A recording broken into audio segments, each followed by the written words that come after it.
भाजपा के पास पश्चिम बंगाल के विकास का एक ठोस प्लान है, एक रोडमैप है, लेकिन टीएमसी विकास की दुश्मन है। स्मार्ट सिटी मिशन चल रहा है, लेकिन टीएमसी सरकार ने इस मिशन से जुड़ने से भी इनकार कर दिया। लोगों को असुविधा होती रहे, लेकिन टीएमसी का मिशन जैसे तैसे बीजेपी को रोकना है, केंद्र की योजनाओं को रोकना है। इसलिए मुझे आप सभी का आशीर्वाद चाहिए।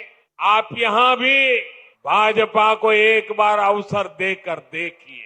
मैं तो चाहूंगा यहां बहुत बड़ी मात्रा में इन्वेस्टमेंट आए।